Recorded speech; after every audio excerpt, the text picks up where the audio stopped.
మీరు చెప్పినట్టే వాడు బాడీని మార్చరీలో పెట్టేశా.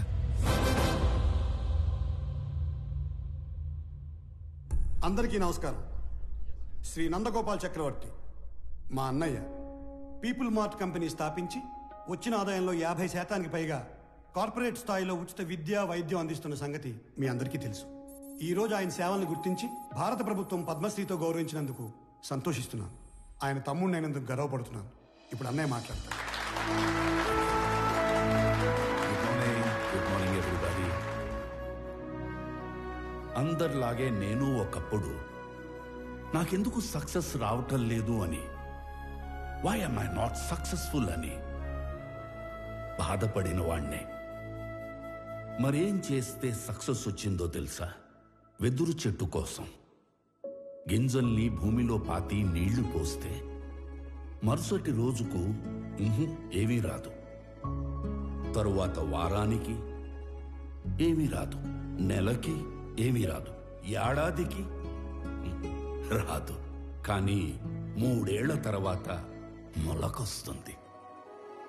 ఆ తర్వాత అది ఎదగడం మనం అలా చూడాలి.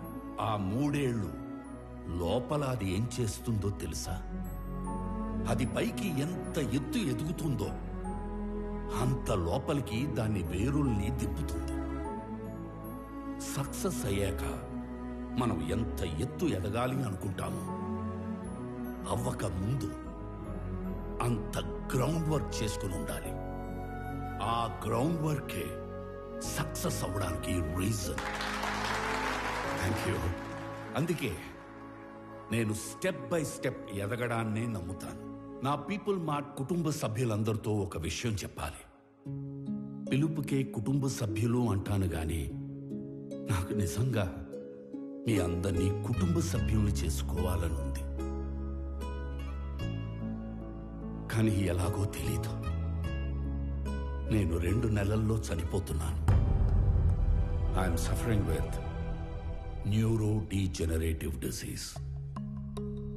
డాక్టర్స్ మాక్సిమం 2 నెలలని చెప్పారు. మన కుటుంబానికి పెద్దగా ఈ విషయం చెప్పడం నా బాధ్యత కదా. I'm living happily. I want to die happily. I'm living successfully. I want to die successfully.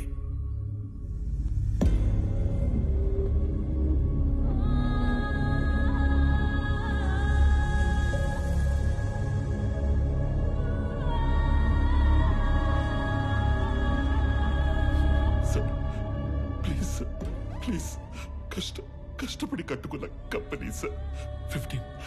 15 years కష్టం సార్. వదిలేండి సార్ ప్లీజ్. అన్నా చెప్పన్నా, నువ్వైనా చెప్పన్నా ప్లీజ్ అన్నా. వదిలేనా చెప్పన్నా. అలా ఎలా అడుక్కోమనిపిస్తుందా?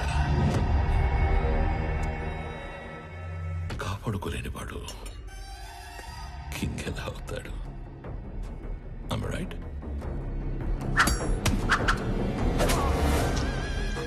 ఖాళీ చెవులతో ఉన్నవాడికి డబ్బు కావాలి, డబ్బున్నవాడికి పవర్ కావాలి, పవర్ ఉన్నవాడికి ప్రపంచం కావాలి.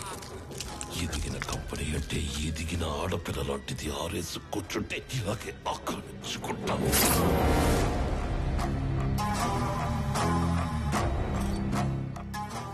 భారత ప్రభుత్వ పద్మశ్రీ అవార్డు గ్రహీత నందగోపాల్ చక్రవర్తి తన పీపుల్స్ మార్ట్ కంపెనీలోని కార్మికులందరికీ కూడా 50% షేర్స్ పంచాలని ఉందని చెప్పారు. నా పీపుల్ మార్ట్ కుటుంబ సభ్యులందరికీ ఒక విషయం చెప్పాలి. 2 నెలల్లో షేర్స్ అన్ని కంపెనీలో పనిచేసే ప్రతి ఒక్కరికి సమానంగా పంచి మిమ్మల్ని అందరినీ నా కుటుంబ సభ్యులుగా చేసుకుంటాను. ఈసారి ఆక్రమించుకోవడానికి రాజ్యం కాదు, ఒక ఎంపైరే దొరికింది. అథర్వా, 2 నెలల్లో వస్తున్న నీ బర్త్డేకి ఏం గిఫ్ట్ ఇవ్వాలా అని చూశాను. Correct gift దొరికేసిందిరా.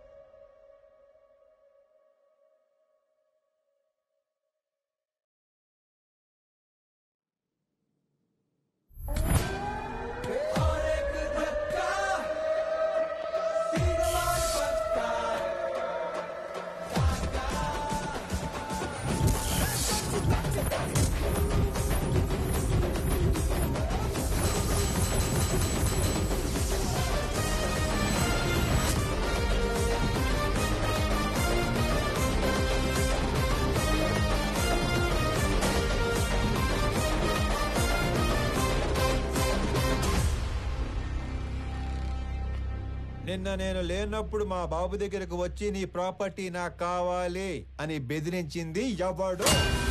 నేనే నేనే నేనే. నేనే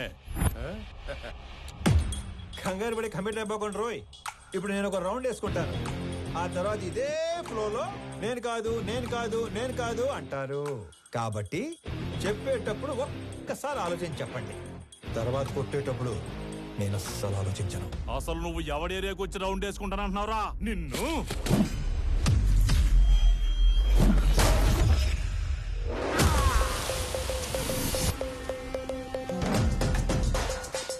ఇంకా మాట్లాడుకుంటానే ఉన్నాం కదా, అప్పుడు ఎందుకు కొట్టావండి?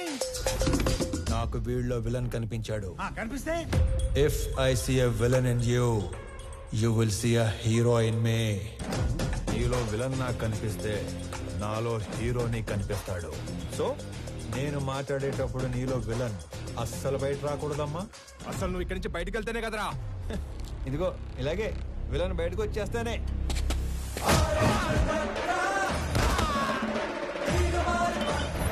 ఇలా హీరో చేస్తాడు. అదిగో నీలో కూడా విలన్ బయటకు వచ్చేసాడు.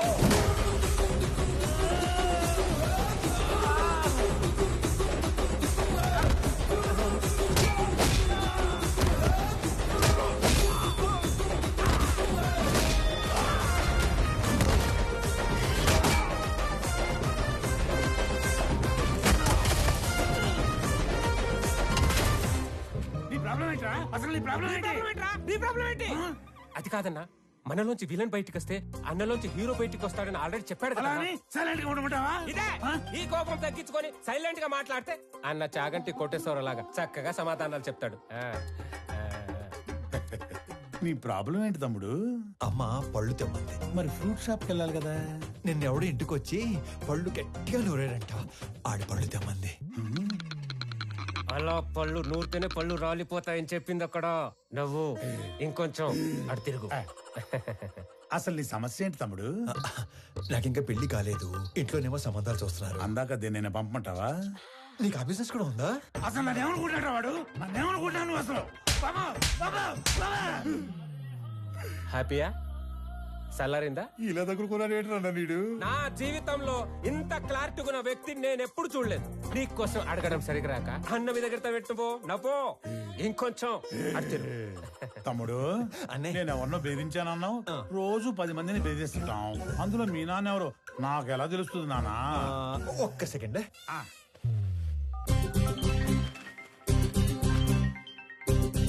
నానోయ్ రౌండ్ అయిందా? అయింది. ఎంటర్టైన్మెంట్ రౌండ్ నడుస్తుంది అంతేగా? అంతే అంతే. నాకు చూపించు. ఇదిగో.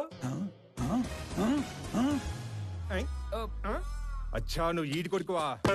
నీ ఫ్యామిలీ మొత్తాన్ని చంపైనా సరే ఆ ఇల్లు లాక్కుంటాం. వచ్చేసాడు. మీ అందులోని విలన్ వచ్చేసాడు. ఒక నీలో తప్ప అందులోని విలన్ వచ్చాడు. ఇక నాలో హీరో బయటకు వచ్చేస్తాడు. పట్టుకో. నీ కొడుకు కొడుతుండే కదా చాలా కాలం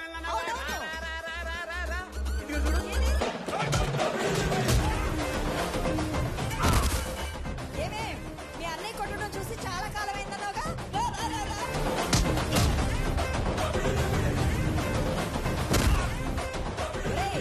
ఆ గుండుగాడిని 4 ఎక్కువైరా. నేను చాలా ఎక్స్ట్రాలు మాట్లాడాడు.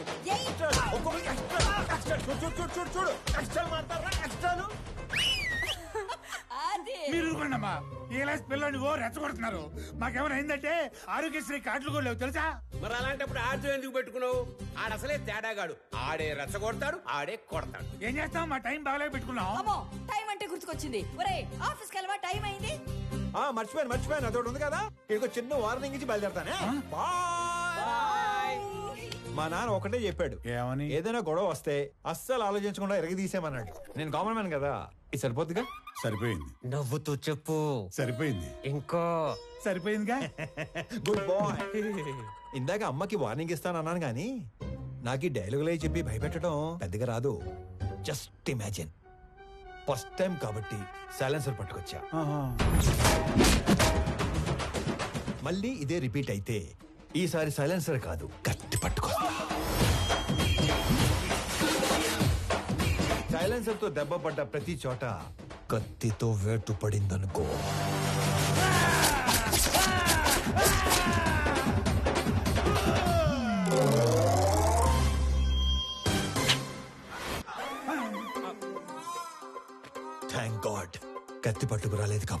నీ చేతులు ఇంకా నీతోనే ఉన్నాయి.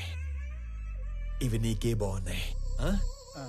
జాగ్రత్తగా పెట్టుకో. ఇలానా మరి? ఓకే అన్నా. ఏంటి? ఏం లేదన్నా, వెళ్ళండి. తొందరగా వెళ్ళమనరా. వెళ్ళండి.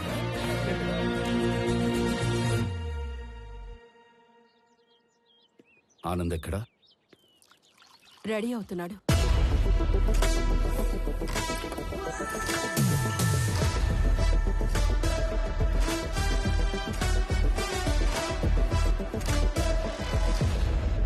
Sir, tablets.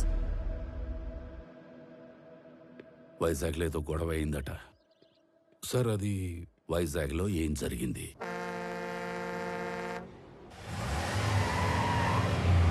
హైదరాబాద్ నుంచి సర్వే చేసేలాగా సర్వేలెన్స్ పెట్టించాను. ఆల్రెడీ లైన్స్ తీసుకున్నాం సార్. కనెక్ట్ చేయడం ఒకటే బ్యాలెన్స్. మీరు ఒకసారి వెరిఫై చేస్తే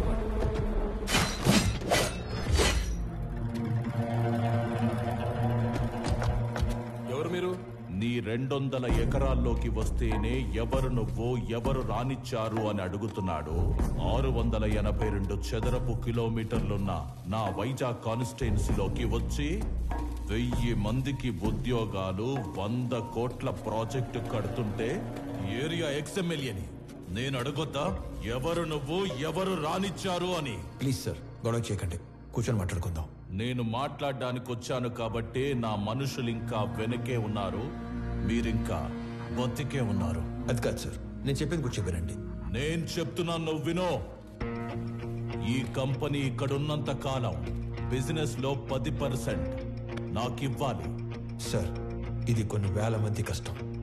దీన్ని ఎవరికి ఊరికే ఇచ్చి వాళ్ళ కష్టాన్ని అవమానించలేను. I'm sorry sir. 50 మందా? వీడు అసలే ఎవరి మీద చేయి కూడా ఎత్తడు.